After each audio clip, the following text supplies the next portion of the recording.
tema desta noite é ame e santifique-se enquanto há tempo. Texto que mistura a temática do amor com a santificação. Verso 8 do capítulo 13, até o final do capítulo, que se encerra no verso 14. Não devam nada a ninguém, a não ser o amor de uns pelos outros, pois aquele que ama seu próximo tem cumprido a lei. Pois estes mandamentos: não adulterarás, não matarás, não furtarás, não cobiçarás, e qualquer outro mandamento, todos se resumem neste preceito: ame o seu próximo como a si mesmo. O amor nunca pratica o mal contra o próximo. Portanto, o amor é o cumprimento da lei. Façam isso, compreendendo o tempo em que vivemos. Chegou a hora de vocês despertarem do sono, porque agora a nossa salvação está mais próxima do que quando cremos. A noite está quase acabando, o dia logo vem. Portanto, deixemos de lado as obras das trevas e revistamo-nos da armadura da luz. Comportemo-nos com decência, como quem age à luz do dia, não em orgias e bebedeiras, não em imoralidade sexual e depravação, não em desavença e inveja. Ao contrário, revistam-se do Senhor Jesus Cristo e não fiquem premeditando como satisfazer os desejos da carne.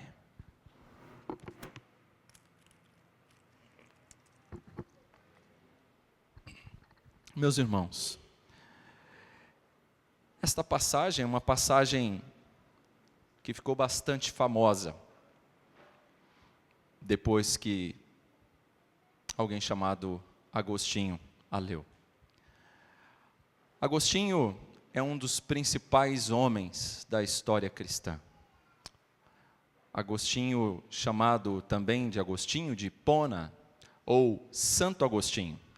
Na verdade, esse homem conhecido como Santo Agostinho, de santo ele não tinha nada antes de sua conversão.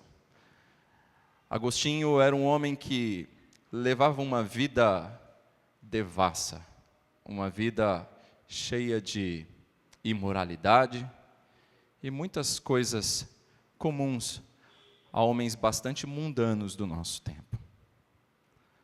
Agostinho nasceu em 354 depois de Cristo.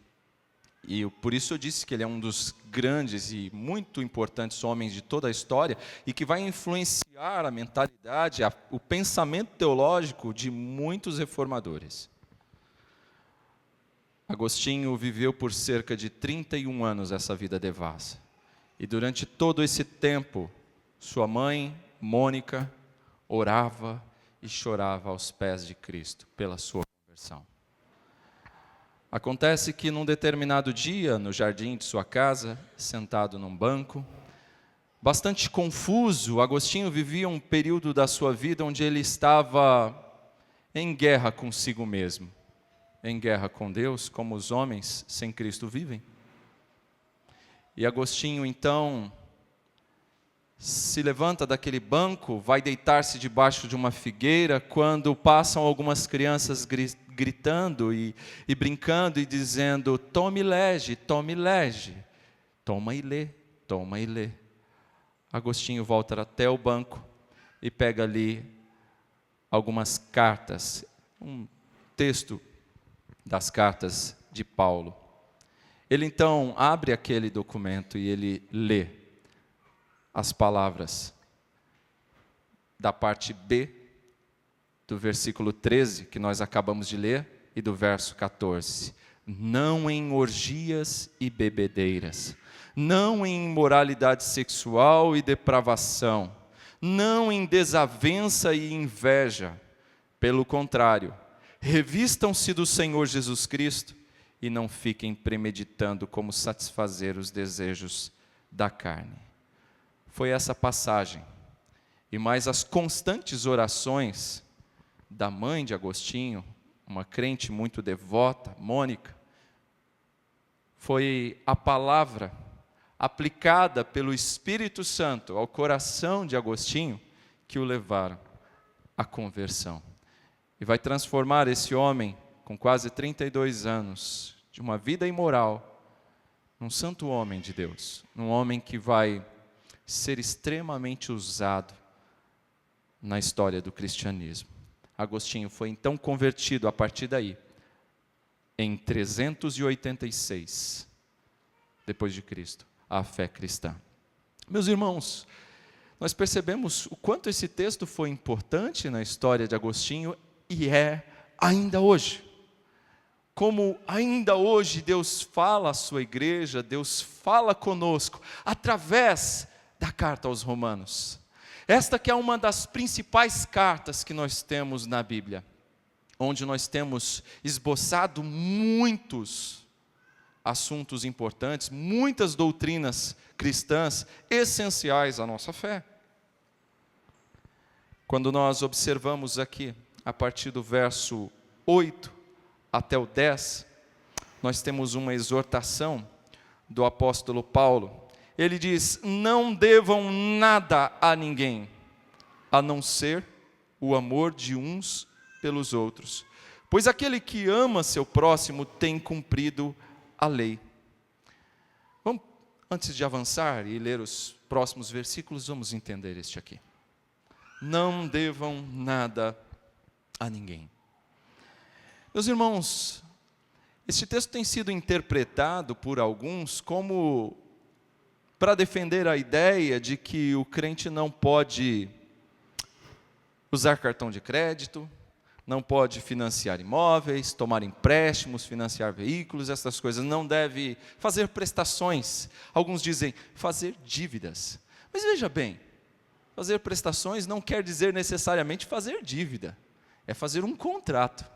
Algo que você se comprometeu, de alguma maneira, em pagar. Se você não pagar, virou uma grande dívida, e aí você tem que pagar. O texto bíblico não está dizendo que nós não podemos fazer. O texto bíblico não está dizendo que nós não podemos tomar empréstimos, que nós não podemos usar cartão, não está falando nada disso. E se a gente for observar com cuidado toda a Escritura, nós vamos ver muitos textos onde percebemos empréstimos sendo contraídos, negociatas deste tipo sendo realizadas. Inclusive, nós vamos ver que o que as Escrituras proíbem, sim, é a usura, é os juros exorbitantes. Inclusive, olhando nos nossos dias o que os bancos fazem, as empresas de cartão de crédito fazem, nós podemos dizer muito bem que isso sim se encaixa no que é usura, né? Os altos juros cobrados. Deixa de pagar o cartão de crédito um mês para você ver o que vai acontecer no mês seguinte. Você vai ver uma bela demonstração de usura. A Bíblia muitas vezes fala a respeito disso, inclusive com exemplos muito claros no Antigo Testamento, dizendo: olha, se o teu irmão tomou emprestado e penhorou com a capa a dívida, você usava a roupa como garantia, porque ele não tinha outra coisa. Ele dizia: se ele não te pagar até a noite, devolva a roupa para que ele não passe o rigor do frio da noite sem a sua capa. Então nós vamos ter muitos textos dentro das Escrituras que mostram que essa ideia de que nós não podemos fazer financiamentos não é verdade. Isso não é verdade. E esse texto não pode ser utilizado com essa finalidade. O que a Bíblia proíbe, sim, é que você assuma obrigações e não cumpra com elas. Isso sim é proibido. Que você faça dívidas, compromissos, e não cumpra, e não pague. Isso sim é proibido. Isso sim é reclamado nas Escrituras como pecado. Nós temos que cumprir as nossas obrigações. Na semana anterior, quando nós expomos o texto dos versos anteriores, nós vimos que nós temos que cumprir as nossas obrigações em relação às autoridades, aqueles que foram colocados sobre nós como autoridades. E aí são muitos os tipos de autoridades, mas nós frisamos bastante aqui aqueles que governam sobre nós, as autoridades civis que foram colocadas sobre nós. E nós temos inclusive o dever, o crente tem o dever, e não só por obrigação, mas por questão de consciência, de pagar os seus impostos. Nós temos estas responsabilidades. Agora aqui, ele não está falando que nós não podemos ter financiamentos, mas ele está dizendo que se nós temos dívidas, nós temos que quitá-las, temos que cumprir com as nossas obrigações. Se você deve a alguém, pague, pague. É muito feio crente caloteiro, muito feio. Então, deve para alguém, pague. Agora,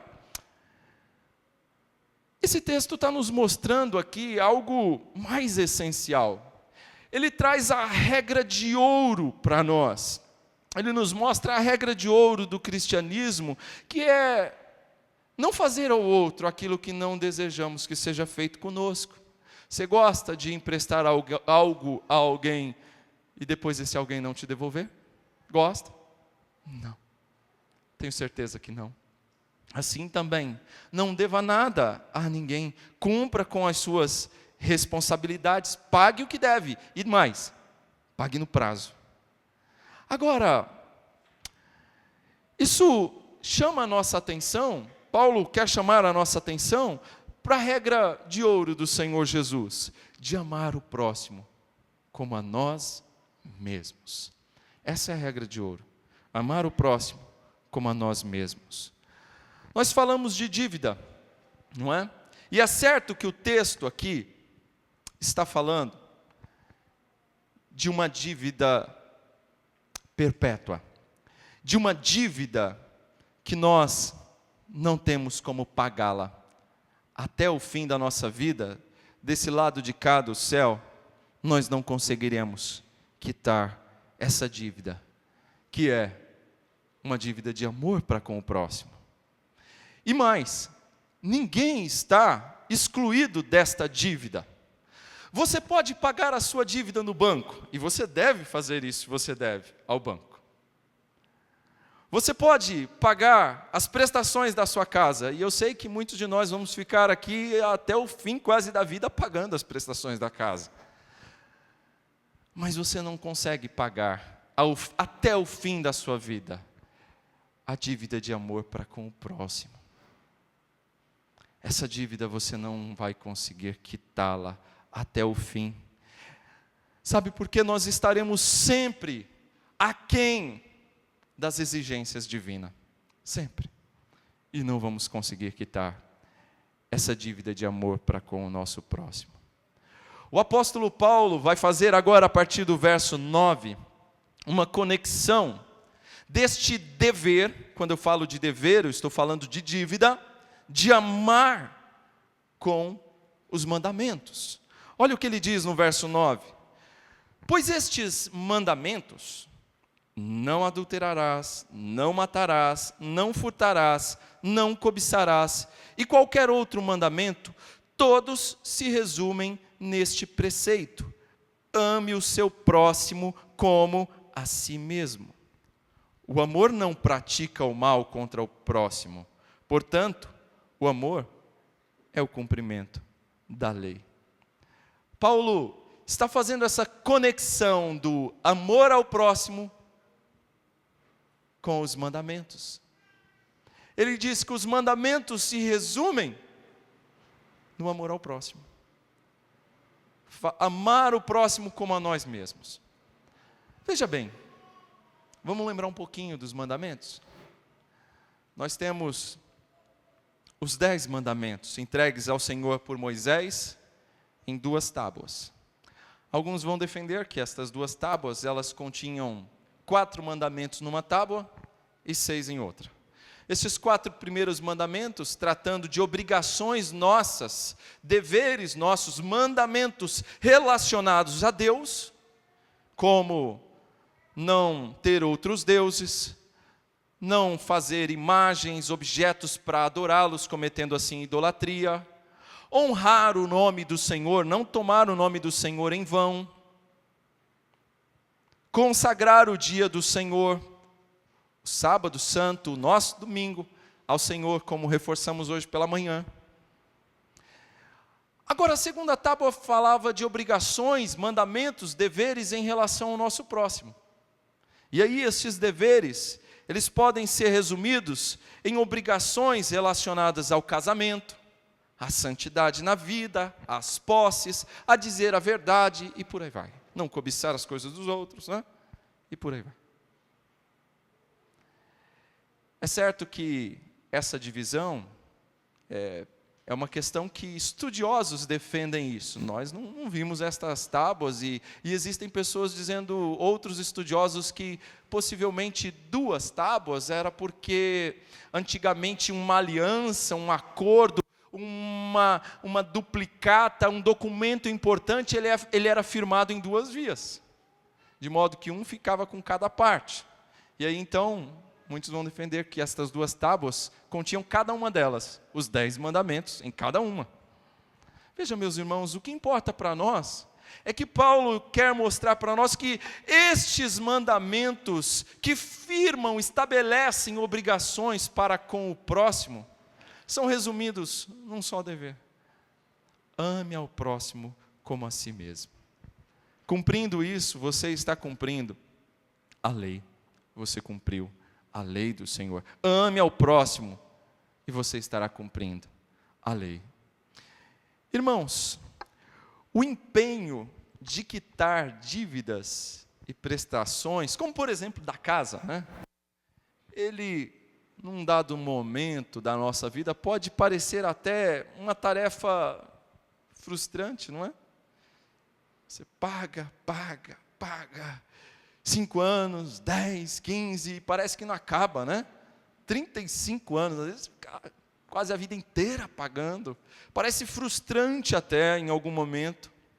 Porém, quando nós falamos desta dívida do amor, não é assim.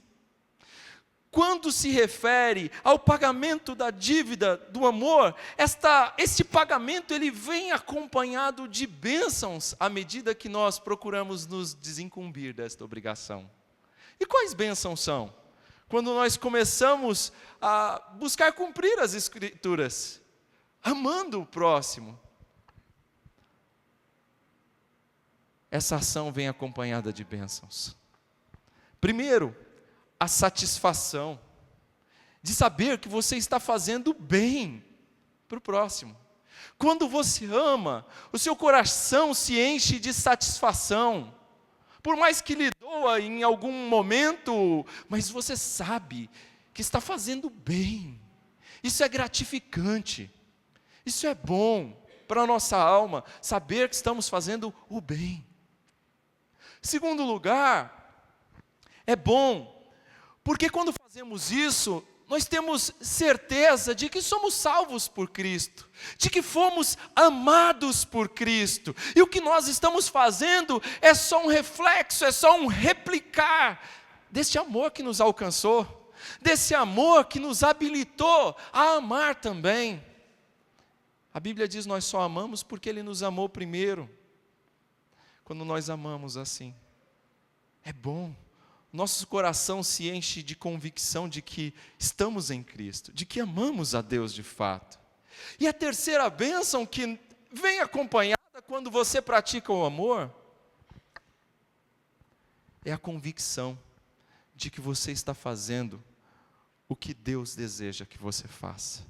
Que com o auxílio do Espírito Santo, você está fazendo a coisa certa, aquilo que Deus quer que você faça. Porque quem disse para amar o próximo, não fui eu, foi o Senhor, foi Deus quem disse isso. E quando o fazemos, nós temos a convicção de que estamos obedecendo ao Senhor.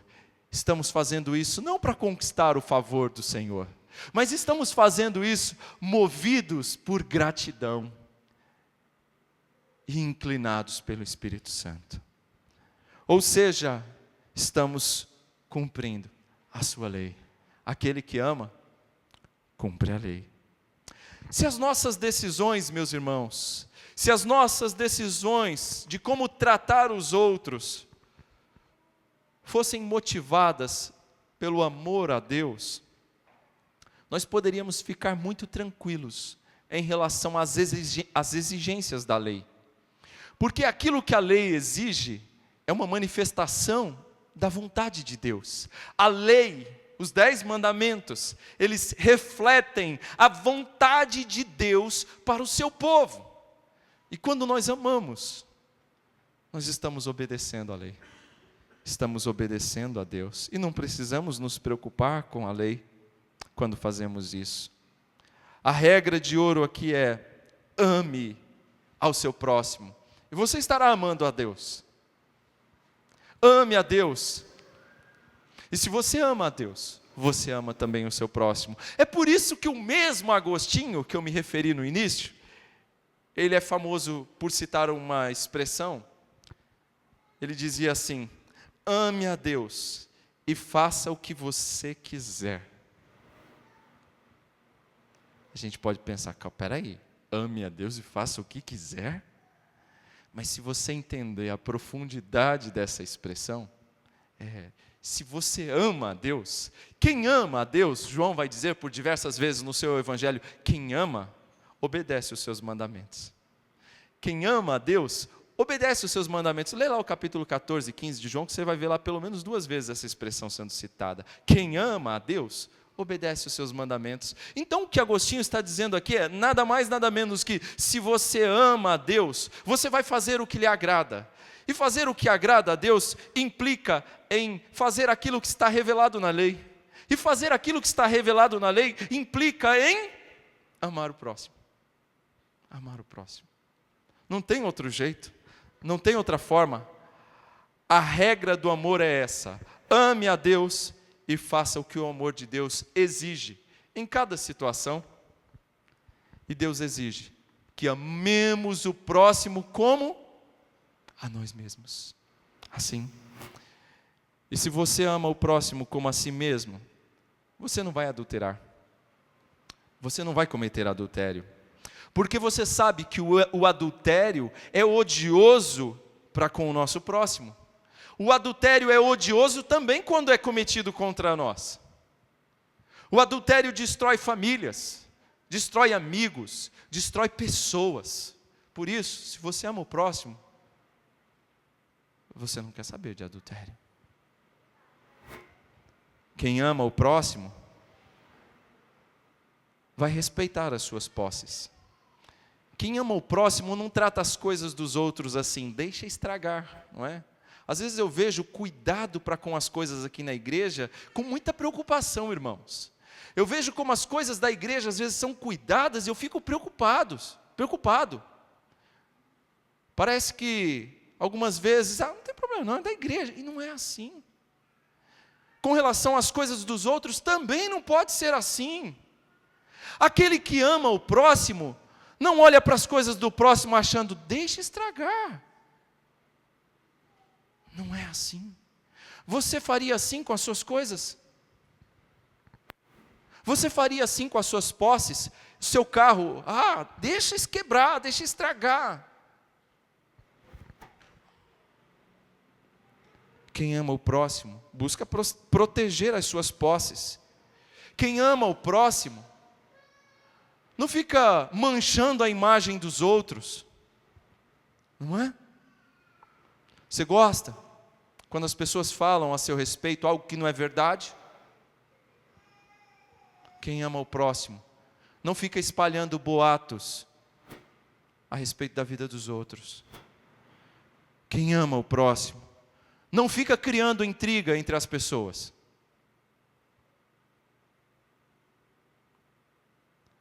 Porque a gente não gosta quando essas coisas acontecem com a gente. E a regra de ouro é: ame o próximo como a si mesmo. Nós não queremos estas coisas acontecendo com a gente. E a gente não pode fazê-las, aplicá-las aos outros. Esse tipo de comportamento viola a lei de Deus, atenta contra a lei do Senhor e atenta contra a lei do amor.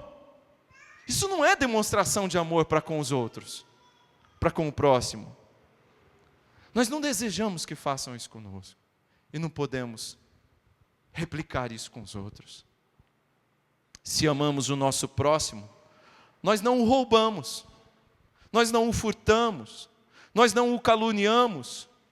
Se amamos o próximo, nós não temos inveja dele, não temos ciúmes, não damos falso testemunho contra ele. Quando amamos alguém, nós não queremos prejudicá-lo. Quer um exemplo? Quem aqui é pai? Não precisa levantar a mão. Nós temos muitos pais aqui. De um modo geral, naturalmente, né? Eu sei que tem exceções, pais e mães desnaturados, mas, de um modo geral, os pais amam os filhos e não querem prejudicá-los. Por quê? Porque amam. Porque amam. Querem o bem, não querem prejudicá-los. Quem ama não quer prejudicar o outro. Se você entender muito bem isso vai te fazer pensar, no mínimo 2 vezes antes de agir em prejuízo de outra pessoa, prejudicar o seu próximo. O amor, irmãos, faz com que a gente aprenda a colocar o outro na frente do eu. É assim. Essa é a maneira como devem viver os cristãos. Devemos ser reconhecidos como pessoas que amam.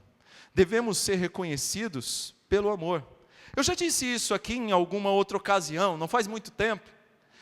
Jesus disse assim: nisto conhecerão que sois meus discípulos, se amardes uns aos outros. É assim que seremos conhecidos como discípulos do Senhor, pelo amor. Não é porque eu ando de gravata e de terno, não é porque eu carrego uma Bíblia debaixo do braço, não é porque eu uso saia até o pé. Eu até gostaria que as irmãs hoje andassem de saia até o pé, porque tem irmãs que andam com um vestido que falta pelo menos 1/2 metro de tecido. Eu fico pensando, se compareceriam diante de Deus com esse determinado tipo de roupa, se compareceriam diante de um juiz, não vamos dizer de Deus, vamos dizer de um juiz, para uma audiência, com uma roupa assim. Alguns rapazes também, parece que estão usando a camiseta do filho de 7 anos. Eu fico pensando, será que compareceriam numa audiência com uma micro camiseta dessa? Ou com uma calça que, se ele sentar, vai rasgar, dependendo da sentada? Será que compareceriam diante de um juiz assim? Às vezes nos esquecemos que quando viemos ao culto, nós estamos na presença do Deus Altíssimo, estamos na presença de Cristo, estamos na presença do Senhor. Parece que nos esquecemos disso algumas vezes. Pois é, Paulo continua alertando aqui, e agora a partir do verso 11, ele vai falar: ame enquanto há tempo. Ele vai evocar a questão do tempo. Verso 11. Façam isso, compreendendo o tempo em que vivemos. Chegou a hora de vocês despertarem do sono, porque agora a nossa salvação está mais próxima do que quando cremos. A noite está quase acabando, o dia logo vem. Portanto, deixemos de lado as obras das trevas e revistamo-nos da armadura da luz. Façam isso, compreendendo o tempo. Ame enquanto é tempo. É tempo para isso. Ainda há tempo para isso. Paulo está deixando claro aqui, irmãos, que essa questão, tudo isso que ele está falando até aqui, que nós aprendemos até aqui, não é algo para depois. E mais, não é algo opcional. Não é algo, falou do amor e agora ele fala de santificação. Crescer em santificação é algo para já, é algo para hoje, não é para ser deixado para amanhã. É claro que Paulo está apelando para a escatologia aqui, ou seja, para a doutrina do regresso do Senhor, ele está usando isso aqui, alertando para nós, olha, é urgente, é agora, o dia se aproxima, ele está apontando para o futuro, para a volta de Cristo. Com que objetivo Paulo está fazendo isso, irmãos? Para nos exortar à santidade. Ou seja, tendo em vista que Cristo se aproxima, que a volta de Cristo é próxima, vivei de modo digno do Evangelho. Ele está acenando para a vinda de Cristo como um incentivo para um viver santo. É por isso que Paulo evoca aqui o dia da vinda de Cristo. As palavras do verso 12, a noite está próxima. A noite está quase acabando, melhor dizendo. O dia logo vem. Portanto, deixemos de lado as obras das trevas e revistamo-nos da armadura da luz.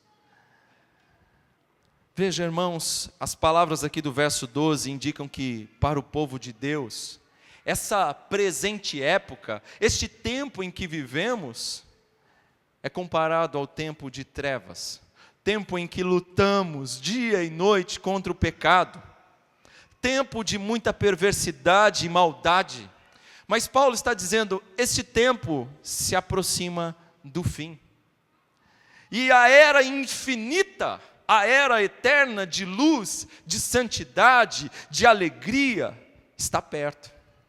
É isso que Paulo está dizendo, o dia já está quase raiando. É como se Paulo olhasse nos nossos olhos e dissesse, acordem! Acordem porque amanhã vem raiando, acordem porque Cristo está voltando para julgar vivos e mortos.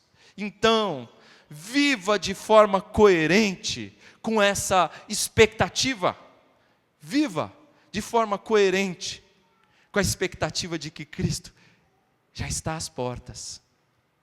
É isso que Paulo está dizendo. Agora, olha o que ele diz no verso 13. Comportemo-nos com decência, como quem age à luz do dia, não em orgias e bebedeiras, não em imoralidade sexual e depravação, não em desavença e inveja. A linguagem de Paulo aqui é como quem diz, acordem, vocês já dormiram demais. Não é tempo mais para estar dormindo, não é hora mais de dormir, é hora de despertar, é hora de levantar, é hora de estar alerta. Nós não podemos andar anestesiados espiritualmente, nós temos que andar vigilantes, atentos, nós não podemos andar acomodados, sem perceber os perigos à nossa volta. Paulo está chamando a nossa atenção, nós precisamos estar ativos, vigilantes, porque o tempo está encerrando. E esse tempo que nós vivemos hoje requer de nós vigilância, requer de nós estar atentos, diligentes. O tempo se aproxima. Quando eu fico pensando de tempo, às vezes sou levado a uns pensamentos muito longe, muito distante. Eu fico me perguntando, e isso eu faço muito mais hoje do que eu fazia antes, né? Quando vai ficando próximo do aniversário, a gente sempre pensa nessas coisas. Quanto tempo eu ainda vou viver? Já parou para pensar nisso? Quanto tempo você ainda vai viver? Penso mais nisso hoje. E eu sei que daqui 10 anos, pode até ser que eu esteja aqui. Já estou aqui há 10. Pode ser que daqui mais 10 anos eu ainda esteja aqui, eu não sei. Mas eu tenho certeza que daqui a 60 anos, eu não estarei mais nesse púlpito. Disso eu tenho certeza. Eu tenho certeza de que outro estará. Se o Senhor não voltar, outro estará. Eu tenho certeza de que a minha salvação está mais perto agora do que no princípio, quando eu criei. quando eu acreditei, quando eu confiei, quando a minha vida foi depositada aos pés de Cristo, quando Cristo me amou e me chamou para si. Eu sei que agora a salvação está muito mais perto do que antes. É o que Paulo coloca aqui. A noite está quase acabando. No verso 11 ele diz: porque agora a nossa salvação está mais próxima do que quando cremos. Eu sei, o tempo está acabando, mas ainda há tempo para amar. Ainda há tempo. E a ordem de Paulo aqui é de que essa notícia deve encher o nosso coração de expectativa. Paulo usa aqui a figura das trevas e da luz, do sol, do dia, da noite, para mostrar para nós, irmãos, que nós estamos vivendo o tempo de noite, tempo de trevas, mas a luz se aproxima. O tempo de trevas está acabando. Paulo está dizendo isso para nós. Paulo exorta a deixar de lado as obras das trevas e a vestir-se com a armadura da luz. Muitas pessoas amam a escuridão, não é? Muitas pessoas gostam de andar à noite, não é?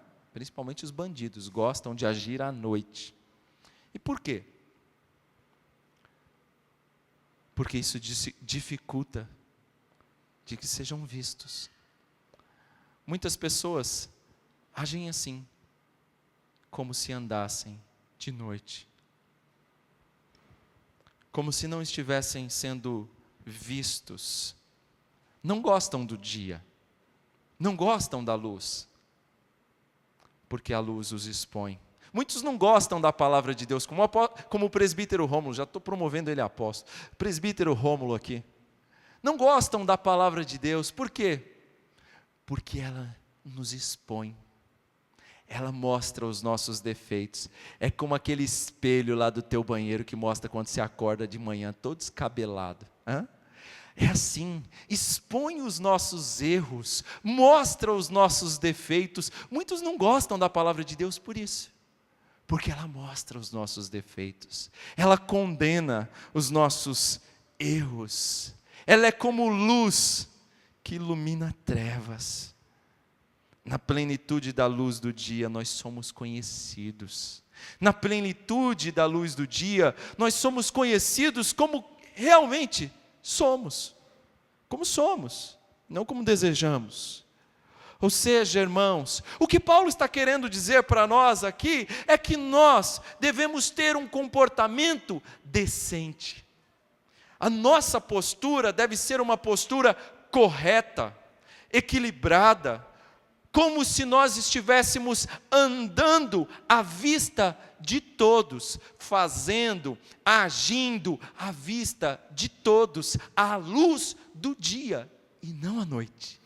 Assim deve ser a nossa postura, como pessoas que agem durante o dia, à vista de todos, sem ter do que se envergonhar, do que se esconder. Hoje nós estamos mais perto da vinda do nosso Senhor do que quando cremos no início. A noite já está quase acabando. O dia da volta de Cristo logo vem. Ele está batendo a porta. Não sabemos o dia em que Jesus virá. Não sabemos. Mas nós devemos ficar atentos. A Bíblia nos exorta contínuas vezes. Devemos estar vigilantes, atentos em todo o tempo, para que este dia não nos apanhe de surpresa. Irmãos, Paulo diz que não basta estar acordados. Não basta estar acordados. Nós precisamos mais, precisamos deixar as obras das trevas e vestir-se com outra apropriada. Deixar a das trevas e vestir-se com a da luz. Precisamos nos vestir com outra roupa. A roupa das trevas não serve mais. E aqui eu não estou falando necessariamente de roupa, tá, irmãos? Já falei sobre isso, chega. Paulo está dizendo de comportamento. O soldado não fica andando de pijama. ele usa a farda. Ele está pronto para a guerra, para a batalha. Ele não vai de pijama. Nós não podemos andar vestidos com as roupas das trevas, mas com a armadura da luz. Essa deve ser a nossa veste. Nosso comportamento deve ser outro. Nós não estamos de férias aqui. Nós não estamos numa espécie de spa espiritual. Nós estamos num campo de batalha. E quem vai para a batalha não vai de pijama. O que Paulo está deixando claro, irmãos, é que nós temos que ter um comportamento apropriado. Precisamos deixar alguns pecados. E ele vai dar nome a isso. Ele diz aqui: comportemo-nos com decência, como quem age à luz do dia, não em orgias. O que é isso? Orgias. Ou seja, não vivendo na farra, no luxo pecaminoso, não vivendo na imoralidade. Esse tipo de atitude não condiz com um cristão. Esse tipo de atitude não é para quem anda durante o dia. É para aqueles que andam na noite. Orgia, farra, imoralidade.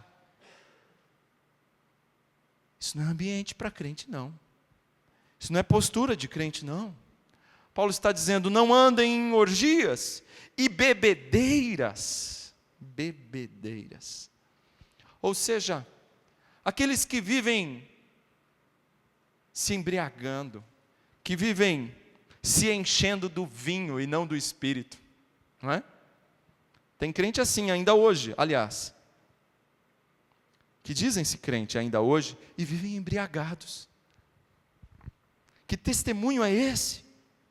Meus irmãos, eis aí uma coisa que você deve tomar muito cuidado na tua vida.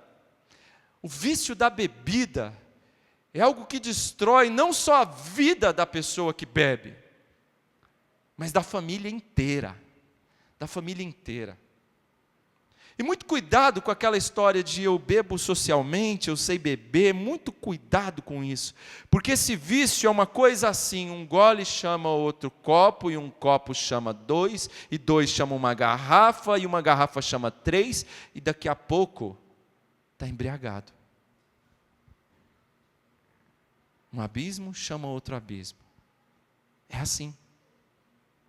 Não andeis em orgias e bebedeiras, não em imoralidade sexual. Imoralidade sexual, o que é isso? É aquela pessoa que não sabe ser fiel ao seu cônjuge. É aquele que solteiro e não entende que a prática do sexo não é para fora do casamento, mas é para dentro do casamento. Fora do casamento é proibido, faz mal, é roubar do outro algo que não lhe pertence. É como entrar num banco e sacar de lá o que não é seu, expropriar do outro. Ao contrário disso, quando dentro do relacionamento é bênção. É como entrar no banco e depositar a quantia lá. É algo bom. É assim. Paulo está dizendo não em imoralidade sexual. Aquele que busca o prazer acima de tudo. Jovem, solteiro, ou não tão jovem assim, mas solteiro, muito cuidado em colocar o seu prazer acima da fidelidade. Imoralidade sexual é um problema sério. É a sexualidade sem dignidade, muitas vezes encontrada nas baladas, nas festinhas regadas a álcool. Que mais se tem hoje? Ele diz ainda, não em depravação. O que é a depravação? É aquela pessoa que não só vive de forma imoral, mas já perdeu a vergonha. É o desavergonhado, é aquele que não tem mais vergonha na cara mesmo. Vive na depravação, como Agostinho, eu disse no começo. Vivia na imoralidade, na depravação. São aquelas pessoas que não mais se importam com o escândalo que provocam. Paulo está dizendo, não andem assim. não em depravação, não em desavença. O que essas desavenças? O que é isso? Ou seja, não seja dado a disputas, ambição por posição, por poder, por prestígio. Não seja assim. Aquela pessoa que está o tempo todo disputando, que não aceita ser superado em nada, quer ganhar em tudo, até no par ou ímpar. Está sempre disputando, briga por tudo. Esse tipo de postura é alimentado por uma erva daninha que nós tratamos hoje de manhã, muito terrível, que é o egoísmo. Só pensa em si. Paulo está dizendo, não andem assim. Isso não condiz com a lei do amor, a lei de ouro, de amar o próximo como a nós mesmos. Ele diz, por fim, não andem em invejas, desavença e inveja. Inveja, todos nós sabemos o que é, não é? É aquele tipo de espírito que não se contenta com o que tem, e mais, que se entristece com o sucesso do outro, e mais, que deseja o que é do outro, que quer ter o que o outro tem, e não se contenta com o que Deus lhe dá. Inveja.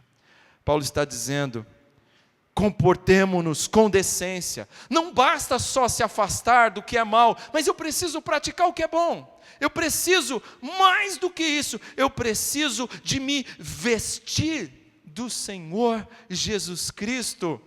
Ele diz, verso 14, ao contrário, revistam-se do Senhor Jesus Cristo e não fiquem premeditando como satisfazer os desejos da carne. Vista-se de Cristo Jesus e nada disponha para as obras da carne, para que você se torne semelhante a Cristo, como o Samir bem destacou aqui, no momento em que cantávamos. Quer ser semelhante a Cristo? Vista-se de Cristo, é o que ele está dizendo. Nós não podemos criar oportunidades para o pecado, ficar confabulando para o pecado, criando oportunidades. Meus irmãos, o que nós aprendemos aqui com esta porção das Escrituras tão prática, é que se nós queremos vencer o pecado, nós precisamos não só deixar de fazer algumas coisas, mas nós precisamos fazer outras. Precisamos nos vestir de Cristo. E se a sua luta é com a bebida, um pregador antigo já disse, não estacione seu cavalo na frente do bar. Se a sua luta é com a bebida, saia de perto da mesa. Não passa na frente do bar. Não leva uma latinha para casa. Faça isso. Corte o mal pela raiz. Se a sua luta é com a imoralidade sexual, sai da internet à noite. Comece a usar em ambientes públicos o computador, para não ficar se matando espiritualmente com pornografias. Se a sua luta é com essas coisas, corta o mal pela raiz. Se a sua luta é com a infidelidade, o Senhor Jesus disse, olha, arranca o olho, é melhor. E o que isso quer dizer? Corta! É melhor cortar algumas amizades. É melhor cortar alguns ambientes, não frequentar mais. Porque é melhor entrar no reino dos céus sem essas coisas, do que continuar nelas e ficar bem longe dele. Meus irmãos, eu não sei qual é a luta que você passa, mas eu sei que se você se vestir de Cristo, buscar como atitude aquilo que Cristo faria, buscar agradar a Cristo, fazer a vontade dEle, você vai vencer essas lutas. Eu sei que algumas coisas nós não temos como impedir. Lutero dizia algo bem conhecido por nós. Eu não posso impedir que os pardais sobrevoem sobre a minha cabeça, mas eu posso impedir que eles façam ninho em cima do meu cabelo. Isso eu posso. Isso eu devo fazer.